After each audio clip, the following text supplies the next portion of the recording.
نجاست کے مسائل. اب نجاست کتنی کوالٹی کی؟ دو قسم کی ہوتی. نجاست دو طرح پر ہے. نمبر ایک نجاست غلیظہ، نمبر دو نجاست خفیفہ. نجاست غلیظہ بڑی نجاست، نجاست خفیفہ ہلکی نجاست.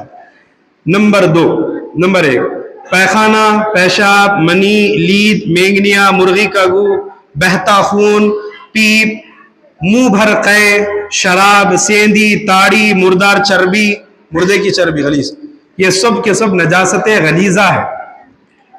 سیندی بھی پیتے، سیندی مار رہو شراب نہیں پی رہا ہوں بولتے، وہ بھی حرام، وہ بھی نجاست غلیظہ. گھوڑے اور حلال چوپایوں کا پیشاب، گھوڑا حرام نہیں ہے، گھوڑے اور حلال چوپائے چار پیر والے، چوپائے بولے تو چار پیر والے جانوروں کا پیشاب، اور حرام پرندوں کی، حرام پرندے ہیں، چوپائے نہیں ہے، حرام پرندوں کی بیٹ یعنی ان کی نجاست خفیفہ ہے. چیل ہمارے پاس حرام ہے، اب انہیں اگر پانی میں موشن کر ڈالی، اس کی بیٹ گر گئی تو اس کا کیا حکم ہے؟ کیونکہ وہ نجاست خفیفہ ہے. غلیظہ کا حکم آپ کو گزشتہ بتا دیے. پورا پانی گندا اگر دہدردہ سے کم ہے، تو دہدردہ ہے تو اس کا حکم آپ کو بتائے. دہدردے کا حکم الگ ہے، جو دہدردہ نہیں ہے اس کا حکم الگ ہے. تو نجاست غلیظہ ایک ہے، نجاست خفیفہ ایک ہے. نجاست غلیظہ کیا کیا ہے؟ پیشاب، پاخانہ، شراب، لید، گوبر، مینگنیا، مرغی کی بیٹ، بہتا خون، پیپ، منہ بھر قائے، یہ تمام. بچہ دودھ، ماں فیڈنگ کرائی بچے کو، بچہ ماں کے کپڑوں پہ خے کر دیا، دودھ نکلا، 2 مہینے کا بچہ، 1 مہینے کا بچہ، وہ نجاست غلیظہ ہے. آپ خالی یوں کر لے کے نماز نہیں پڑھ سکتے جب تک کہ اس کو 3 مرتبہ دھو کے اس کو پاک نہیں کرے، جب تک نماز نہیں پڑھ سکتے. بچہ پیشاب کر دیتا، گھر میں گود میں کر دیتا، خالی یوں کر لیتے، ذرا پانی سے یوں کرے، نہیں ہو سکتا. پیشاب نجاست غلیظہ ہے، چاہے بچے کا ہو کہ بڑے کا ہو، چاہے جانور پالتو ہو کہ حرام ہو، سب کا پیشاب ہے. ٹھیک ہے. اگر آپ حضرات کے گھر میں دیکھتے ہیں کہ 2 مہینے 1 مہینے کا بھی بچہ ماں کے گود میں، باپ کے گود میں اگر دودھ نکال دے، قے کرے، وہ قے ان کی نجاست غلیظہ کے حکم میں. جب تک اس کو مکمل طور پر 3 مرتبہ دھو کے صاف نہیں کرے، آپ کی نماز درست نہیں ہے. ٹھیک ہے. وہ پیشاب اور پیخانے کے حکم میں ہے. ٹھیک ہے نا. یہ گھر میں بتانا. پھر بول رہا ہوں، فیڈنگ کرانے والی مائیں اگر ان کے گود میں بچہ پیشاب کر دے، جب تک انہوں کپڑے مکمل نہیں دھو لیے پاک نہیں ہو سکتی. فیڈنگ کرانے کے بعد بچہ اگر ڈکار لینے سے پہلے یا ڈکار لینے کے بعد، دونوں صورتوں میں اگر قے کرتا ہے، اندر جانے کے بعد واپس دودھ آ گیا، وہ دودھ کپڑوں پہ لگ کے کپڑوں میں پھیل گیا، جب تک وہ کپڑے پاک نہیں ہوئے انہوں پاک نہیں ہوں گے، انہوں نجس کے حکم میں ہیں. اور یہ قے اور یہ بچے کا پیشاب، یہ دونوں بھی پیشاب اور پیخانے کے حکم میں ہیں. گھوڑے اور حلال چوپائے 4 پیر والوں کا پیشاب اور حرام پرندوں کی بیٹ نجاست خفیفہ ہے. نمبر 4 نجاست غلیظہ اگر پتلی ہو، نجاست غلیظہ اگر پتلی ہو تو ہتھیلی کے گڑھے برابر اور گاڑی اور بستہ ہو تو 4.5 ماشے وزن تک معاف ہے. یعنی اس قدر نجاست اگر کسی کے کپڑے یا جسم پر لگی ہو اور وہ بغیر اس کے دور کیے نماز پڑھ لے تو نماز کراہت تحریمی کے ساتھ ہو جائے گی. کراہت تحریمی بولو تو حرام کے قریب ہے. ایسا کر کے نماز پڑھنا حرام کے قریب ہے.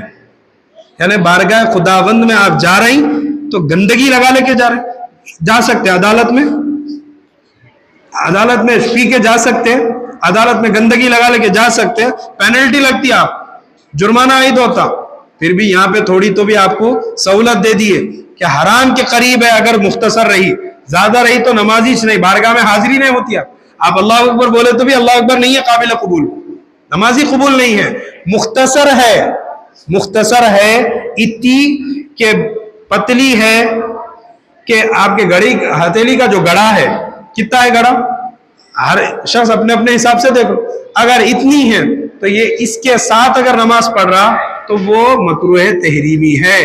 نماز ہو جائیں گی، لیکن ایسا کرنا کیا ہے؟ بولو کیا ہے؟